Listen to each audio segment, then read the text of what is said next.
So today I decided to go for a bit of a cycle because, well, quite frankly, it's great weather. I mean, it's a bit cloudy, but temperature-wise, it's pretty much perfect to just cycle around and explore the city. And you know what? I'm very, very happy that I did. It's something that I don't usually do, especially when it was school time. So, I thought now that it's break, I can definitely do it a lot more. And like I said, I'm very happy that I did, because if you look right behind me, I happen to be at, if you can read it, Hokkaido Jingu, which is the biggest, if not the most important Shinto shrine in Sapporo and probably Hokkaido.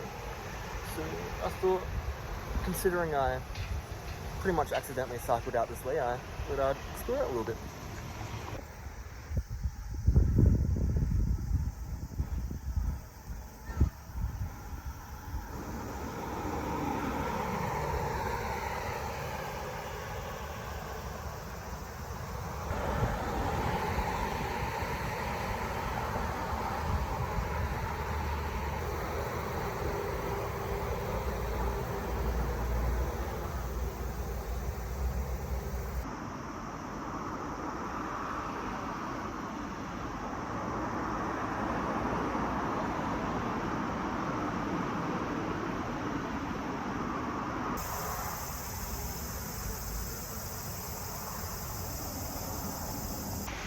So if you can see behind me, this sign, which is right at the front where the Torii gate is, it's basically a little a sign that kind of goes a bit into the history of the Hokkaido Jingu. And if you don't know the Jingu part of Hokkaido Jingu, basically it's basically saying that this is an imperial shrine of some sort. So it's very, very important in terms of the hierarchy of the status hierarchy of different kind of Shinto shrines. So Jingu is effectively the highest you can get, I'd say, although I'm not too certain on that, so don't quote me there. But this is pretty much going to the history of it, and saying there's three different kami, or three different gods that are kind of mainly worshipped at this shrine. And what's really cool, and I didn't actually know before reading it, is it says Meiji Tenno, and then, which basically saying Emperor Meiji. So around the late 1800s, the Japanese Emperor Meiji, talking about human, it's saying Meiji Ningen Kugatsu Jitachi Meiji Tenno no blah blah blah blah. And that's basically going on about how I didn't read the entire thing because, well, I'm not that good yet, but it's basically talking about how it was either built or it was officially established by Meiji Tenno, Emperor Meiji, in the era of Meiji, the second year of the Meiji era, which is 1869, I believe, and that's when this was officially established as a Shinto shrine.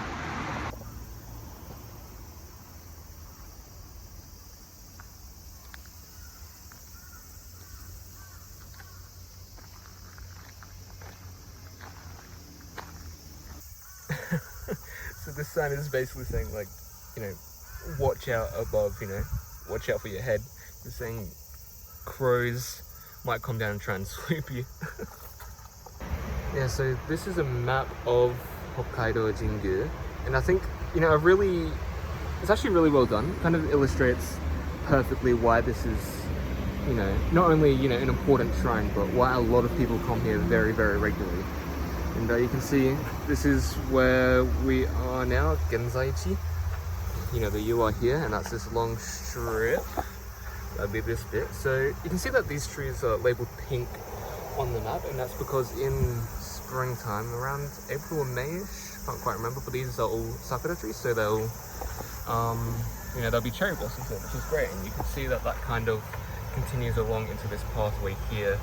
If we continue through this path, those will all be cherry trees when it is cherry tree season. And you can also see that that's the same thing with there's a park not too far down that way. But yeah, if we walk all the way up here, then we can see this is where we would purify ourselves. Basically, it's got so you pour water on your hands to kind of cleanse them, right? Dewa Shimatori Oh, Reiwa no Tori. I see. So this is basically Tori Gate. That's kind of dedicated to Reiwa Tenno, like Emperor Reiwa, and like the Reiwa era, which is our current era, I believe. So that's kind of cool. I didn't know that. We can see as we go up further, we've got all these different buildings. But you usually can't go into these unless there's a special event, because this is where the actual Shinto priests and the yeah, pretty much like the priests and anyone actually affiliated with this shrine goes to. And yeah, but you can go into the center here, and you usually pray up this side, so I might go and do that.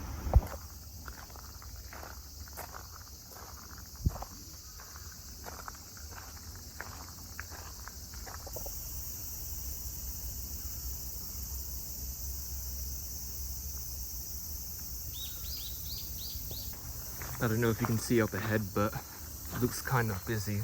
I don't know if there's an event going on or anything, but there's a few cars up there. Looks like 2, 3, 4, you know, some cars. And when I was last here, there weren't actually, you know, there weren't any cars, and I don't think there was this many people, so I'm guessing there's some kind of event or something like that going on. There's like one of the biggest festivals in Japan happening later next weekend, so I don't know if that's preparation for that or what.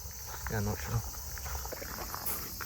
I believe down this way there's the gift shop, but I might give that a miss because I don't feel like spending 1,000,000 yen.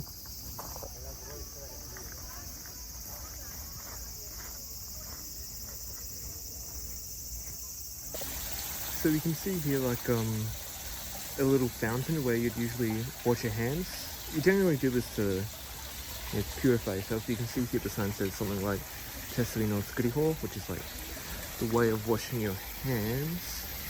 It looks like you use like a little ladle to wash your left hand first, and then your right hand, and then you tend to drink the water as well out of your hands, and it says not to do it out of the ladle. And I think you wash your hands one last time, then you put it back. So it's, yeah, it's kind of like a purification ritual, kind of, you know, before you go into the temple proper.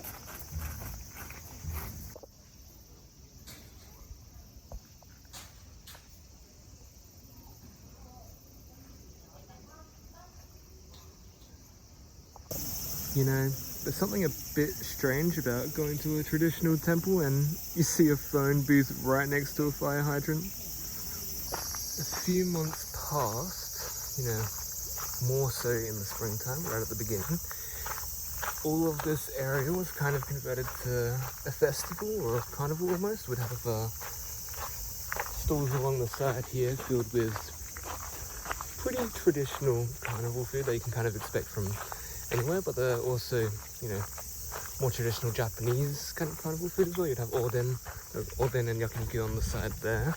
That's really cool. They also had like fried squid, which I didn't eat myself, but my friends did, so it was actually kind of cool. And they had obviously some games for kids kind of just around that corner, I think, but it's kind of nice to see it without, you know, the hundreds of people and all the loud noises. It's nice to just see it when it's the gravel road and the trees and the buildings.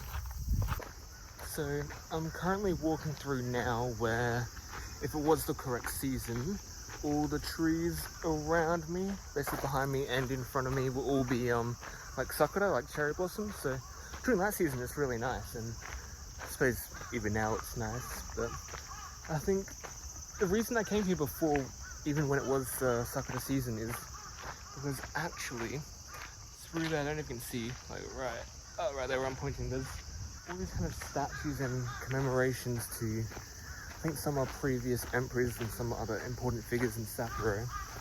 And there's even a few here where even the groundsmen don't even know who they're for, and that's really cool.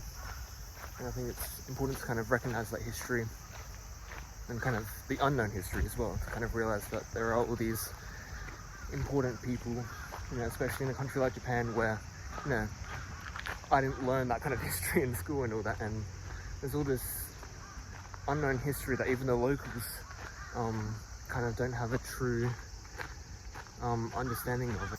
This is what I love about, even in what is probably the biggest Shinto shrine in Hokkaido, not even, I'd say 50 meters away from the actual main shrine, we have this little pathway that kind of connects to this smaller shrine. I can't quite make out what that says. Sapporo. Yeah, I'm not sure. Some kind of Sapporo shrine, which makes sense. We are in Sapporo, but it's just this little shrine that's probably to a specific kami, a specific god, and for a specific purpose. And yeah, it's just kind of small and cute and out of the way. There's another one over there, but you're not allowed to get close to it. I think it's only during specific seasons that you're allowed to go up to it and pray, and I could pray to this one, but I'm not going to. I did actually go in and pray in the bigger shrine, but I didn't necessarily want to record myself doing so. It kind of felt a bit rude to kind of record other people praying. So I'm back near the main gate and the busy main road that's right next to it. Going to find my bike and head back home. I didn't really want to explore all of it today because, I want to come back later with friends and try and find a few of the more secret places that they have spread around, because there's actually quite a few places in the temple proper where there are smaller shrines and smaller buildings and all that they don't have mentioned on the map, and that you won't necessarily find on your first walkthrough or even your first few walkthroughs. So I want to come back later with friends and do that instead of spoiling everything for myself right now. And it's kind of overcast and it seems like it might rain in the next few hours, so I don't want to stay any longer than I have to, because I don't want to have to cycle back to my apartment in the rain. So I think I'll call it a day here.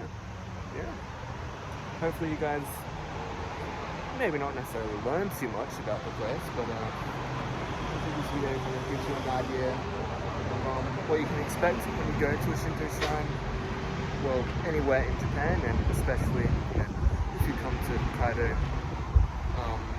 This might have given you another place to go when you come. So thank you guys for watching.